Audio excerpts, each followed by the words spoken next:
Hi, my name is Sean Morrow. I'm here to discuss the right ways and wrong ways to get music or audio from your iDevice into your mixer. Quite a bit of discussion about it on the internet, focusing on this particular cable, a cable that has an XLR male on the one end and an 1/8 inch stereo mini plug on the other end. Seems like a great cable to get your iDevice audio into a channel on your mixer, right? It's a terrible idea, so we'll go over that. Alright, so your iDevice audio is unbalanced output. You got a left unbalanced signal and a right unbalanced signal coming out.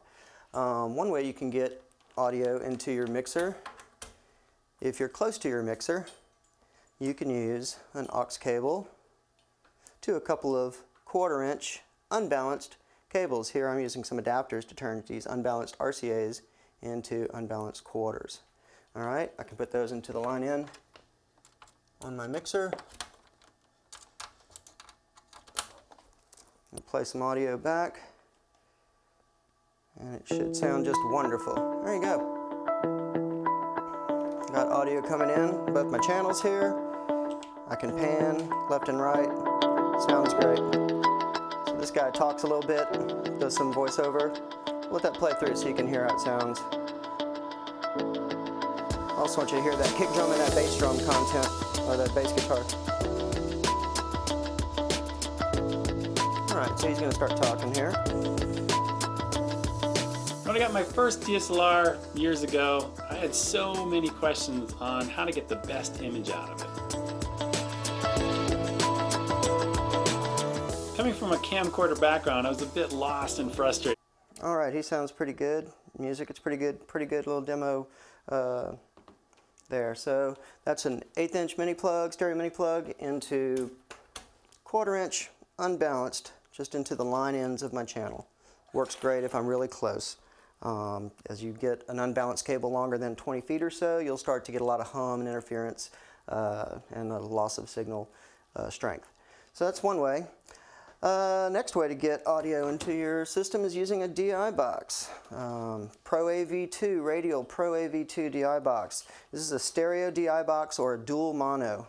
It's got left and right ins and left and right outs. I can use this as dual mono. If I had two acoustic guitar players on stage, I could plug them both into this, and the left one I could go to two separate channels on my mixer.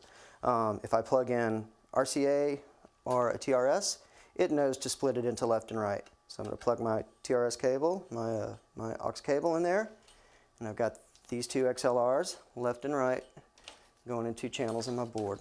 So let's crank this up. Alright, let's rewind him a little bit. There he goes, got him on the board. Sounds great. Alright, let's let it get to that kick drum and bass guitar and the voiceover. Make sure how my content is sounding. So this is using a Radial Pro AV2 DI, true stereo. When I got my first DSLR years ago, There's our gentleman talking again. I had so many questions on how to get the best image out of it. He sounds great. Got left and right content. From a camcorder background, I was a bit lost and frustrated. I had no idea how to set exposure or focus. Alright, that's awesome. So Alright, so that's using the stereo DI box to maintain my stereo content. Alright, if I'm in a mono environment, I'm using a mono sound system, or I'm trying to conserve channels, I can go with a mono DI box such as this, the Radial Pro AV1. This will do the proper summing of the left and right internally before sending it out one channel. So for this example, I'm using a different cable. I'm going to use the RCA left and right in. We're going to plug that into our phone. Let's rewind him a little bit. Oh, what have I done? Okay. And there he is, coming up on this one channel here. Cool. So it's a mono channel.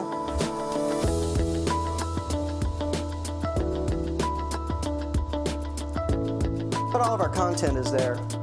Got a good drum, got that bass line. when I got my first DSLR years ago, Got the voiceover. I had so many questions on how to get the best image out of it. Coming from a camcorder background, Okay, I was a sounds bit great. lost and frustrated. I had no idea how to set exposure or focus. All right, so that's using a DI box that has a capability of summing left and right signal to a mono. It's the Radio Pro ADV1. It's got left and right inputs. I could do that with XLRs or RCAs or an aux 1/8 inch. It's got a single output. All right, so now we'll move on to what we don't want to do using this crazy cable.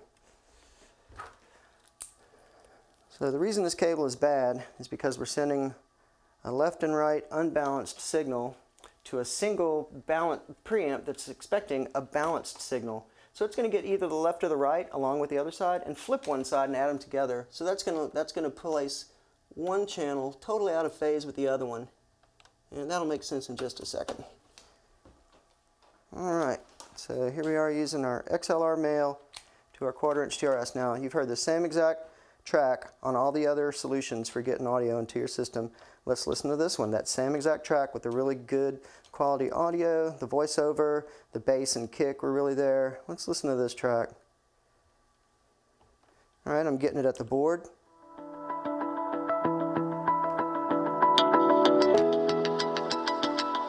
Sounds weird already. I'm getting some strange clipping.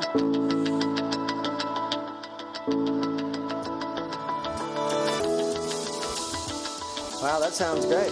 That should be a huge kick and bass. Now listen to what he has to say about it.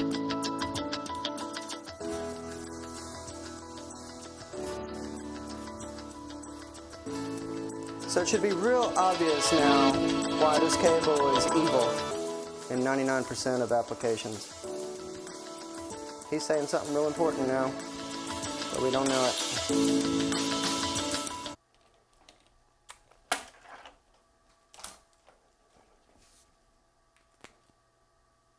I started doing a lot of tests, and then I started sharing them online.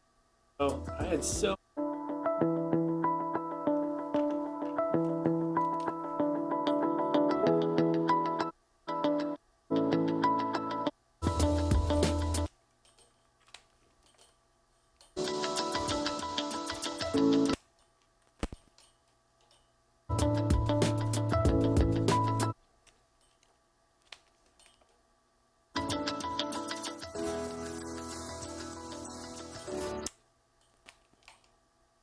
questions on how to get the best.